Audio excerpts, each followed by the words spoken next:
Dikatakan tidak boleh mengganggu singa yang lapar, karena jika dia diganggu, marah, maka manusia akan menjadi hancur. Jadi kisah ini menggambarkan seorang manusia yang menjalani kehidupan rutin seperti manusia biasa. Namun karena beberapa orang, kemarahan Hajj-Mensal menjadi begitu besar, sehingga ia mulai membuat buah-buahan. Mereka juga, jadi judul film ini adalah Nobody. Salah satu subscriber saya meminta ini di kolom komentar selama 3 bulan terakhir. Kemudian saya memutuskan, ayo kita bahas film ini.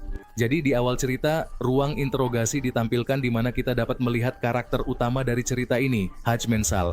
Di mana saat ini dua polisi sedang melakukan penyelidikan tentang bagaimana seorang pria sendirian bisa melakukan semua ini. Dan kemudian cerita ini membawa kita ke kilas balik di mana kita melihat kehidupan pribadi Hajj-Mensal, yang bangun setiap pagi membuang sampah, pergi berjalan-jalan, membuat sarapan di rumah, dan berangkat kerja. Rutinitas ini terus berlanjut setiap hari. Namun suatu malam ketika Hajj-Mensal tidur, ia mendengar suara seseorang di rumahnya, jadi ia memeriksa setiap kamar, di mana putranya Black mengatakan bahwa ada seseorang yang masuk, dan saat itu Hajj mengetahui bahwa ada 2 pencuri yang telah masuk ke rumahnya. Sekarang, untuk melawan mereka, ia mengambil sebuah stick golf, tetapi kedua pencuri mengatakan mereka ingin semua miliknya. Hajj-Mensal berkata ia tidak punya banyak uang, tetapi mereka bisa membawanya dari mangkuk. Mereka membawa jam tangan, tiba-tiba Black datang dari belakang, menangkap salah satu preman, dan memukulinya. Preman kedua mengeluarkan pistol, dan berkata kepada Hajj-Mensal bahwa dia akan menembaknya.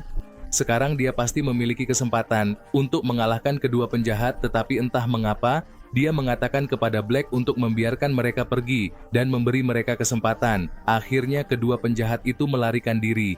Black sangat marah karena meskipun ada kesempatan, Hajj-Mensal tidak melakukan serangan. Beberapa saat kemudian, polisi tiba dan bertanya apa yang terjadi. Istrinya menjelaskan bahwa mereka tidur. 2 pencuri datang dan mencoba mencuri, serta memukuli putranya. Suaminya, Hajj-Mensal, menyelamatkan.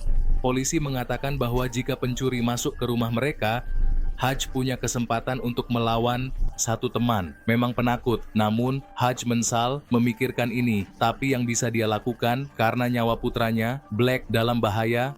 Dan kemudian mereka kembali ke rumah, tidur nyenyak ketika putrinya Sami datang dan berkata, "Papa, kamu sangat baik. Kamu telah melawan mereka dengan hebat. Oh, aku ingin kucing. Apakah kamu bisa membawakan satu untukku?" Hajj juga menjawab, "Baiklah, sayang. Aku pasti akan segera membawakanmu seekor kucing."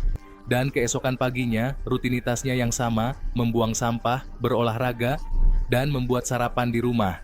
Saat itu, istrinya yang bekerja di sebuah perusahaan sedang bersiap untuk pergi.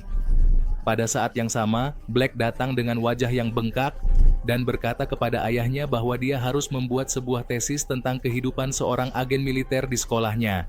Hajj menjawab bahwa dia pernah di militer, jadi tentu saja dia bisa membantu, tetapi dia bukan seorang prajurit, dia hanya seorang editor, dan kehidupan seorang editor tidak terlalu menarik.